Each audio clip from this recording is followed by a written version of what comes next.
warahmatullahi wabarakatuh. Waalaikumsalam warahmatullahi wabarakatuh. Baiklah, sebelumnya perkenalkan nama saya Salima Sanda. Saya berasal dari Poltekkes Kemenkes Bengkulu dari jurusan kebidanan. Sebelumnya di sini saya akan melakukan penyuluhan mengenai cara sederhana mencegah korupsi. Sebelum saya memulai penyuluhan ini, apakah saya boleh mengetahui nama Mbak?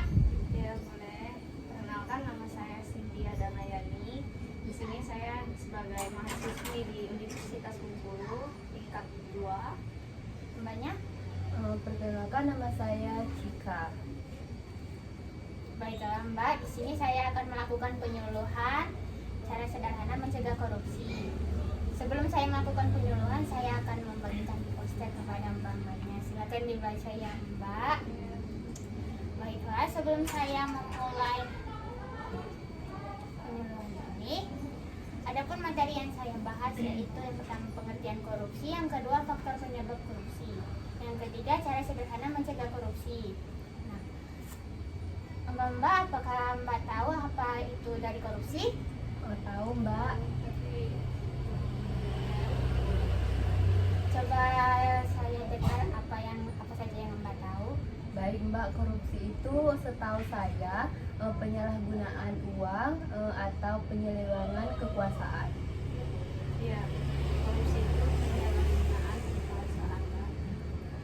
Baiklah, jawaban Mbak sudah benar. Di sini saya akan lebih memperjelas dari pengertian korupsi. Korupsi adalah tindakan seseorang yang menyalahgunakan kepercayaan dalam suatu masalah atau organisasi untuk mendapatkan keuntungan. Baiklah, yang selanjutnya ada faktor penyebab korupsi. Yang faktor penyebab korupsi itu ada dua ya Mbak. Yang pertama ada faktor internal, yang kedua eksternal. Dari faktor internal, apakah Mbak tahu salah satu contoh dari faktor internal? Oh iya Mbak, saya tahu sedikit. Kalau dari faktor internal itu tersangkut dalam diri kita sendiri, yang seperti kalau ingin melakukan tindakan korupsi melalui diri kita sendiri. Baiklah Mbak, jawaban Mbak sudah benar. Jadi faktor internal itu berasal dari diri kita sendiri. Faktor ini terdiri dari sifat tamak dan gaya hidup yang produktif. Nah, yang selanjutnya ada faktor eksternal. Faktor eksternal itu berasal dari luar seperti faktor politik, faktor hukum, faktor ekonomi, dan faktor organisasi. Nah, selanjutnya ada cara sederhana mencegah korupsi. Yang pertama, kita harus memahami segala bentuk korupsi dan melawan tindakan korupsi itu. Yang kedua, hindarin sikap jalan pintas seperti kita mendapat kunci jawaban sebelum ujian. Yang ketiga, cari tahu asal-usul hadiah yang sampai pada kita.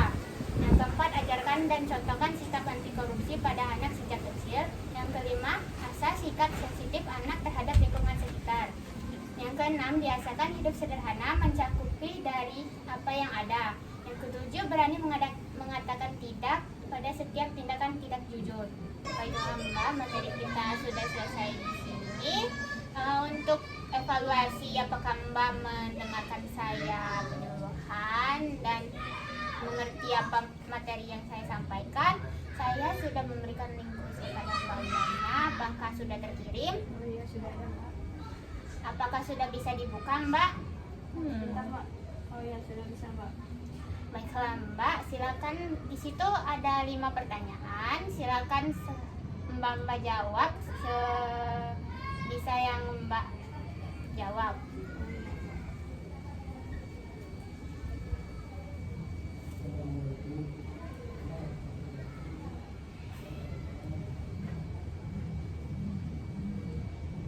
Oh iya, sudah selesai Mbak. Bagus Mbak, Mbaknya sudah selesai belum? Selesai Mbak. Baik. Sekarang materi kita sudah selesai dan kuis sudah dilaksanakan. Di sini saya pamit undur diri ya Mbak. Wassalamualaikum warahmatullahi wabarakatuh. Waalaikumsalam warahmatullahi wabarakatuh.